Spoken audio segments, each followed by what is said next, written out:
Assalamualaikum dan hai, selamat datang ke channel Dev Zaim. Untuk video kali ini kita akan belajar mengenai HTTP.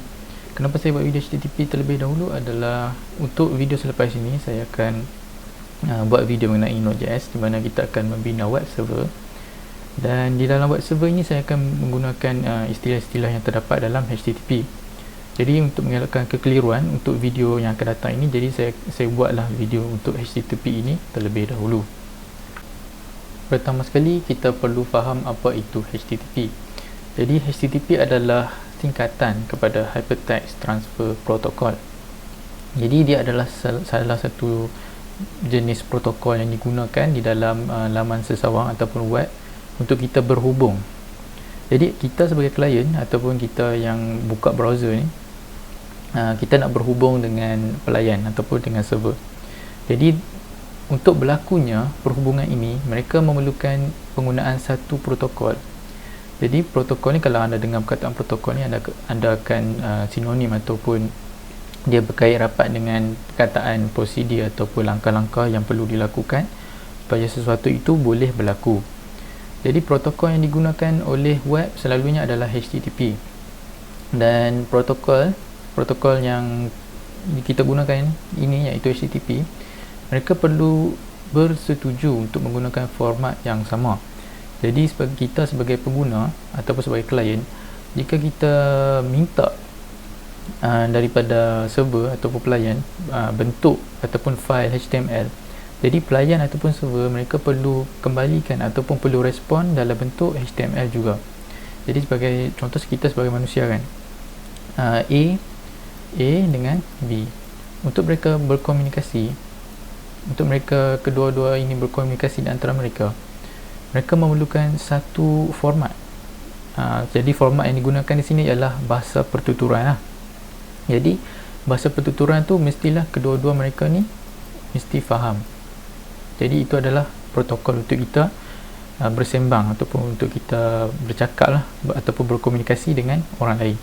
Jadi kedua-duanya memerlukan satu format ataupun satu bahasa di mana mereka kedua-dua mereka ini boleh faham untuk berlakunya komunikasi. Dan di dalam HTTP kita ada dua jenis HTTP. Pertama adalah HTTP sahaja, dan yang kedua adalah HTTPS. Jadi HTTP sahaja menggunakan port 80 dan HTTPS pula menggunakan port 443. Jadi di bawah ini anda boleh lihat di gambar yang saya kepilkan ini adalah Apache, server Apache yang saya mulakan di bahagian Largon, di mana anda akan dapat lihat satu port diberi sebagai 80 dan lagi satu port ialah 443. Jadi kalau user ataupun pengguna dia pergi ke http contoh.com, dia masih boleh masuk ke dalam website tersebut, dan kalau user tersebut menggunakan HTTPS pun masih juga boleh melayari ataupun masuki laman sesawang tersebut. Dan ada kelebihan HTTPS daripada HTTP. Jadi saya rasa orang yang tidak mempunyai technical ataupun tidak mempunyai latar belakang IT ataupun teknologi pun faham HTTPS ni maksudnya ialah Hypertext Transfer Protocol Secure. Okay, secure tu maksudnya security lah, jadi dia lebih selamat. Jadi macam mana HTTPS ni lebih selamat daripada HTTP? Kerana dia mengamalkan penyulitan ataupun encryption. Pentingnya encryption ni, contoh kalau ada anda sebagai pengguna kat sini dan anda cuba nak berkomunikasi dengan server. Okay, jadi anda cuba berkomunikasi dengan server.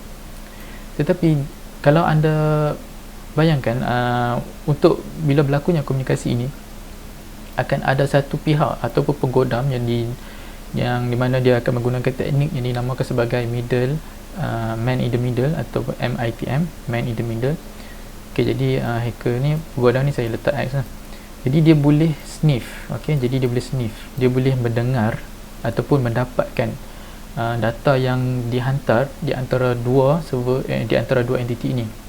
Jadi kalau anda sebagai pengguna, anda hantar username kepada server, maka server akan proses username tersebut. Dan jika anda menggunakan HTTP, penggodam ini dia boleh melihat semua data yang anda hantar kepada pelayan dengan jelas lah, dia boleh nampak. Jadi contoh, kalau anda masukkan nama anda Dev Zaim, maka dia akan dapat data tersebut iaitu nama Dev Zaim. Dan jika anda masukkan data-data yang sulit ataupun peribadi seperti password, kata laluan seperti kata laluan, nombor telefon, email, jadi semua data ini akan boleh diakses oleh penggodam ini, penggodam middle in the man ini. Tapi jika anda menggunakan HTTPS, data-data anda ini akan menerusi satu proses yang dinamakan sebagai encryption. Jadi walaupun penggodam ini dah dapat data-data anda, tetapi dia akan dapat data yang pelik-pelik. Mungkin dia akan dapat ZAW2JK, dia akan dapat orang panggil yang data yang rawak lah, data yang random. Jadi dia tak, walaupun dia dapat data ni, dia tak faham apa data ni, apa password dia, apa dia punya username, apa email dia, apa nombor telefon dia. Jadi bila anda menggunakan HTTPS, maka data anda akan encrypted seperti ini. Jadi man in the middle ni, walaupun dia dapat data tersebut, tapi dia tak boleh buat apa-apa dengan data tersebut. Okey. Jadi macam mana kita nak menggunakan HTTPS di bahagian server kita ni? Jadi anda perlulah pasang ataupun install SSL certificate ataupun sijil SSL. Dan di mana kebanyakannya sekarang pun dah ada yang free, SSL for free, tak silap saya nama laman seseorang tersebut, di mana anda boleh pasang SSL dan anda pastikan semua pengguna yang masuk ke laman seseorang anda, dia akan menerima, dia boleh mengakses dalam dengan menggunakan HTTPS. Okey. Dan untuk pengetahuan anda, HTTP ni kan dia adalah protokol. Jadi di dalam OSI layer, dia akan berada di bahagian application layer. Okey, jadi dia akan berada di bahagian application layer di sini. Saya akan padam semua ni. Jadi dia akan berada di sini, application layer. Jadi kalau anda belajar network, anda akan terbiasalah dengan OSI model layer ni. Okey, seterusnya pula kita ada ciri-ciri HTTP. Untuk berlakunya HTTP, dia mestilah kena ada bagaimana ciri-ciri HTTP itu. Jadi macam mana kita nak kena pasti protokol yang kita gunakan adalah protokol HTTP. Contoh yang paling mudah ialah bila kita dapat lihat HTTP di bahagian hadapan URL ataupun URL yang kita cuba akses. Jadi makna server ataupun laman seseorang tersebut menggunakan protokol HTTP. Dan seterusnya pula dia dalam bentuk stateless. Okey, bila saya cakap stateless ni maksud, okey, sebagai contoh, kalau anda add tukar kan, macam anda pergi ke satu e-commerce, tak kisahlah mana-mana laman seseorang, Shopee ke Lazada ke, tetapi bila anda tekan add tukar, dia akan ada, okeylah saya lukis troli. Okey, troli. Jadi bila anda add tukar, dia akan ada macam ada satu barang dalam kad kan. Tetapi bila anda pergi ke website yang seterusnya, dia akan jadi kosong semula. Okey, jadi dia akan jadi kosong semula.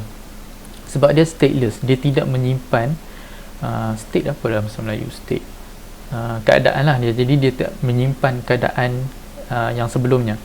Jadi sekarang ni keadaan untuk kad ni ialah dia ada satu barang di dalam kad ni. Jadi bila kita pergi ke page yang seterusnya, barang ini kan kita tahu dia adalah keadaan yang sebelum dia. Jadi ini adalah keadaan yang baru, di mana dalam keadaan yang baru ni sudah tentulah dia tidak menyimpan apa-apa data ataupun informasi mengenai keadaan yang sebelumnya. Okey. Jadi dia adalah stateless, dia tidak menyimpan data ataupun info mengenai page yang lepas. Okey, walaupun dia stateless, dia bukannya sessionless. Okey, dia bukan sessionless.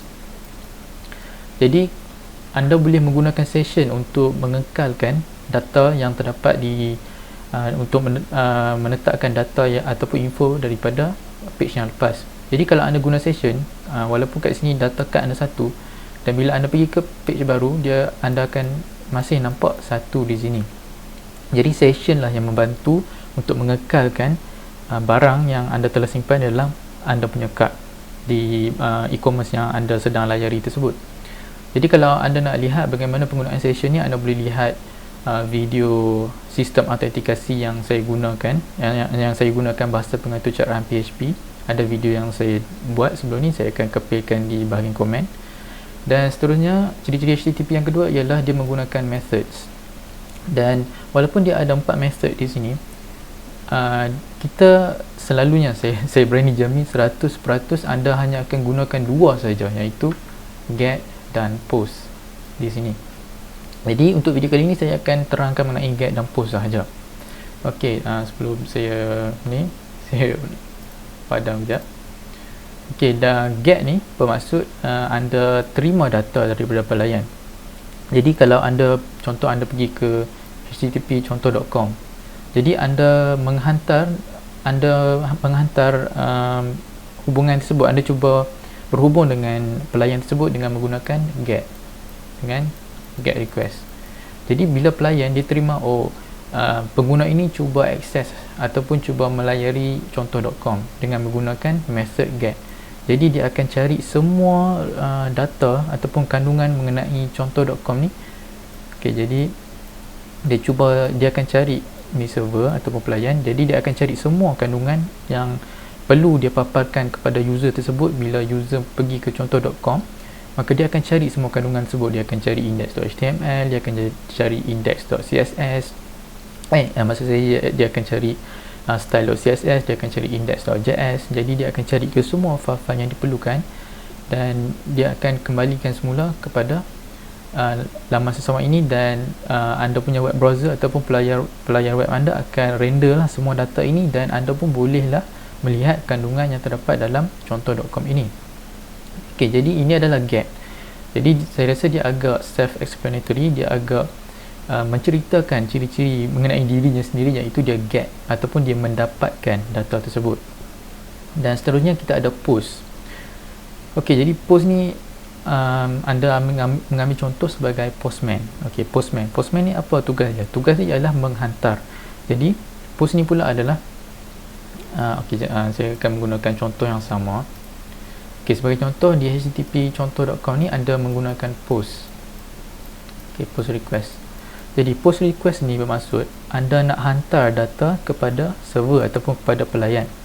Jadi selalunya post ni kalau dalam PHP kita akan menggunakan form ataupun borang lah. Jadi form ni selalunya akan ada, okey, kat sini isi nama kan, kat sini isi nama, kat sini isi nombor telefon. Okey, tekan submit. Okey, submit ni dia akan hantar data-data yang kita masukkan di dalam form ini dalam bentuk post. Okey, jadi bila post ni dia akan hantar kepada server. Okey, server akan terima. Sekarang ni dia menggunakan method post. Okey, cuba tengok kat dalam dia punya body kan, kat dalam HTTP ni punya body ada tak data-data yang dia cuba hantar. Jadi di bahagian server ni kita boleh dapatkan data-data tersebut dengan menggunakan, kalau dalam PHP kita boleh menggunakan $sign post. Jadi dengan menggunakan $sign post ni kita akan mendapatkan data-data yang kita telah isi di dalam borang ataupun di dalam form ini. Okey, jadi itulah post. Jadi post ni kita menghantar data daripada laman sesawang kepada server ataupun pelayan. Okey, seterusnya ialah headers. Jadi saya akan padam dulu. Okey, headers ni pertama kita ada 3 jenis headers. Yang pertama ialah general. General ni dia akan memberikan ulasan mengenai hubungan yang berlaku di antara server dan juga klien.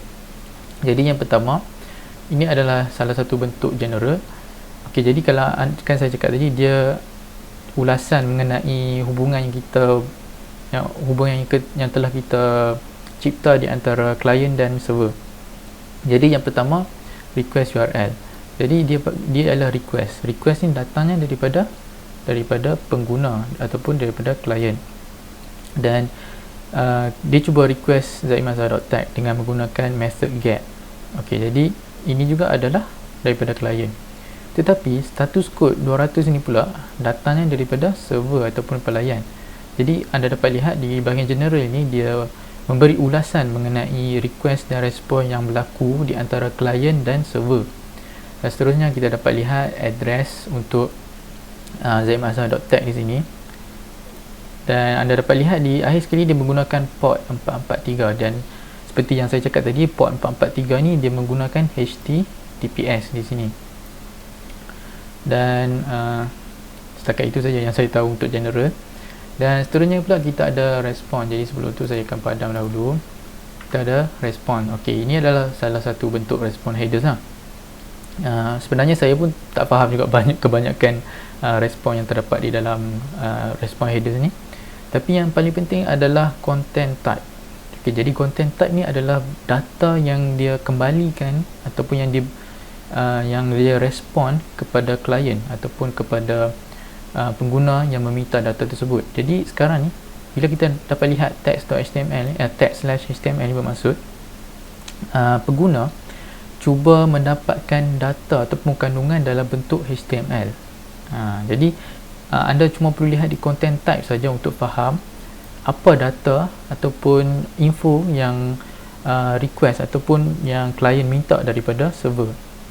Dan seterusnya kita ada content encoding menggunakan gzip. Jadi tak silap saya, gzip ni selalunya dia mengecilkan file.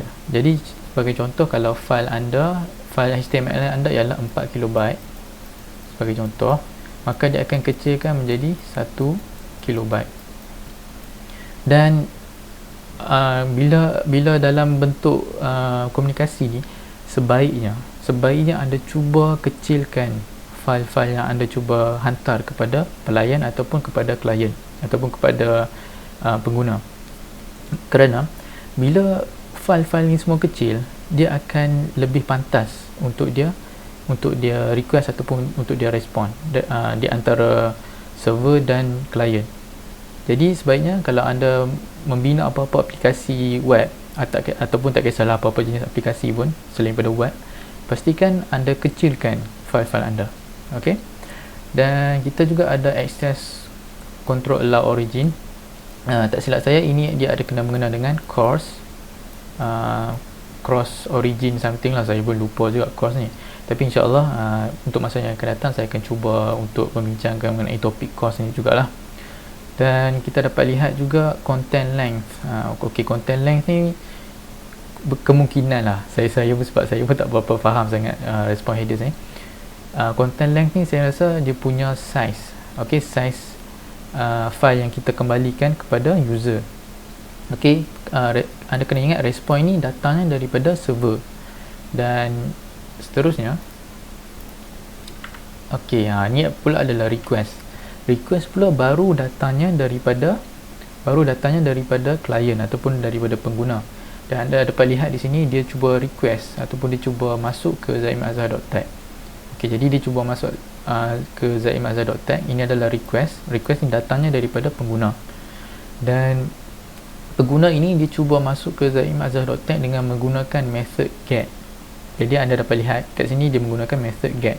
Get ni maksudnya kita minta barang ataupun file ataupun kandungan daripada server ataupun daripada pelayan. Dan path ataupun laluan untuk dia dapatkan data ini adalah di path root. Okey, jadi selalunya walaupun zaimazhar.tag ni, okey, jadi walaupun anda dapat lihat zaimazhar.tag, walaupun website ataupun URL yang cuba anda akses ialah zaimazhar.tag di sini, tetapi di dalam request ini anda sebenarnya cuba untuk mengakses zaimazhar.tag slash. Jadi sebenarnya anda cuba akses URL ini, walaupun sebenarnya anda akses zaimazhar.tag saja tanpa URL tanpa slash di belakang ini. Tapi walaupun anda tidak meletakkan apa-apa di belakang, still dia masih memberikan slash di sini. Dan sebagai contoh, jika anda pergi ke artikel contohnya, maka di path di sini dia akan menjadi slash artikel. Itu maksud path lah. Dan dari sekali kita menggunakan skema HTTPS. Jadi seperti yang saya cakap tadi, kita menggunakan port 443 tadilah. Okey, untuk accept ni, kalau anda ingat tadi saya ada cerita mengenai protokol di mana kedua-dua entiti, klien dan server ini, dia perlu bersetuju untuk menggunakan format yang sama. Jadi terdapat banyak format yang dipersetujui dan anda dapat lihat salah satunya ialah text HTML di sini. Okey, jadi request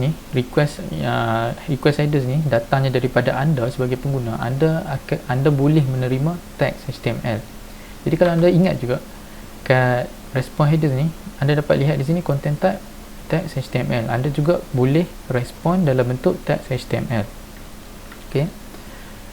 Lepas tu tak lain sekali ialah user agent. Okey, jadi user agent ni adalah platform yang anda gunakan untuk menubuhkan perhubungan anda di antara klien dan server tersebut. Jadi sebagai contoh, saya padam. Sebagai contoh, untuk gambar ni sebenarnya saya menggunakan Chrome. Okey, jadi saya menggunakan Chrome. Jadi kelebihan user agent ni di bahagian pelayan, jika anda contohlah sebagai contoh anda tak nak membenarkan pengguna menggunakan Mozilla untuk mengakses aplikasi anda. Jadi anda dapat lihat di sini, anda dapat kesan Mozilla sebagai contoh. Kalau user tersebut menggunakan Mozilla, dia tidak boleh akses ataupun dia tidak boleh menggunakan aplikasi yang telah anda bina ini. Jadi itu adalah salah satu kelebihan user agent, di mana anda boleh menghalang ataupun anda boleh membenarkan pelayar web ataupun web browser yang anda benarkan sahaja untuk mengakses aplikasi anda. Dan yang tak lain sekali, kita ada body. Di sini kita ada body. Dan body ni pula selalunya dia terdapat dalam post. Tak silap saya dia terdapat dalam kedua-dua juga.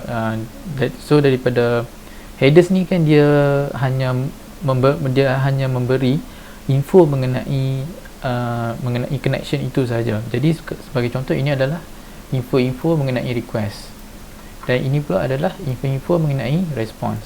Tetapi data-data yang dihantar, tak kisahlah request ataupun response, data-data ini akan dihantar menerusi body. Jadi kalau anda get ataupun anda dapatkan kandungan daripada pelayan, jadi anda cuba dapatkan index.html. Jadi index.html ini dia akan berada di dalam bahagian body, dan bila dia telah dihantar kepada, okey, ini adalah server, jadi server ni hantar index.html lah. Okey, jadi kat sini klien ataupun pengguna, di sini pula adalah server ataupun pelayan, di mana bila dia hantar HTML, jadi file yang dia hantar ni, file HTML ni, dia akan disimpan di bahagian body. Jadi semua data-data yang terdapat di dalam request ataupun respon ni, mereka akan disimpan di bahagian body. Request headers ni hanya menyimpan info mengenai request dan respon itu sahaja.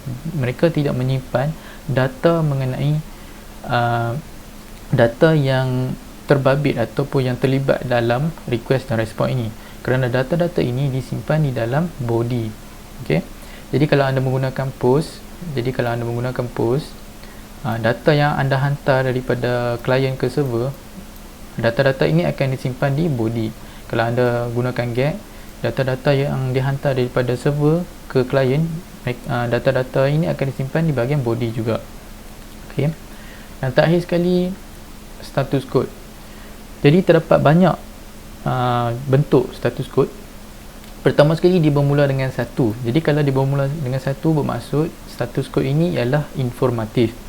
Jadi informatif ni dia tak ada kena-mengena dengan sama ada anda mengalami error ataupun anda berjaya mendapatkan data. Jadi dia tak ada kena-mengena dengan itu.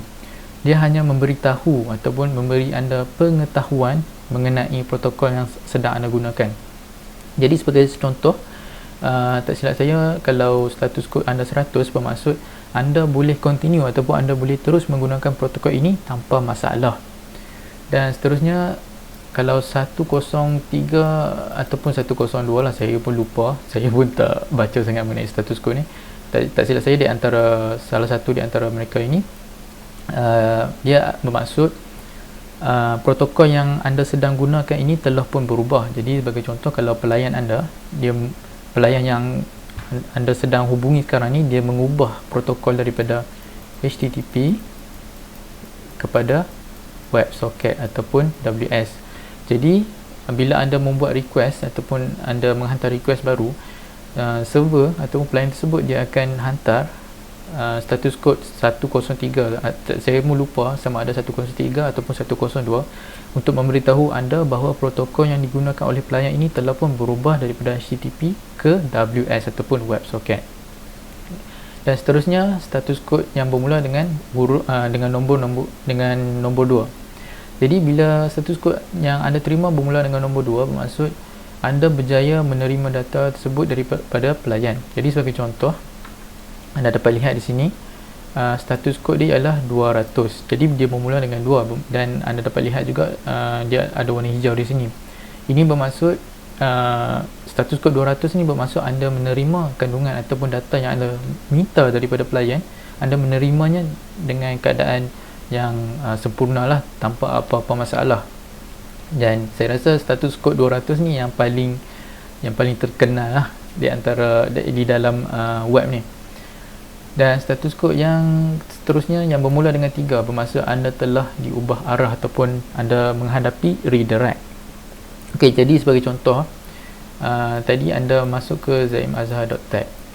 Jadi bila saya menggunakan redirect ataupun saya mengubah arah anda daripada zaimazhar.tech ke zaimazhar.com. Jadi bila anda dah masuk ke zaimazhar.com, anda buka network tab anda di DevTools yang saya gunakan Chrome. Jadi kalau anda pergi ke DevTools, anda pergi ke network tab, anda akan menerima status kod 301, bermaksud anda telah menghadapi redirect ataupun anda telah diubah arah daripada zaimazhar.tech ke zaimazhar.com. Dan seterusnya, status kod yang bermula dengan nombor 4.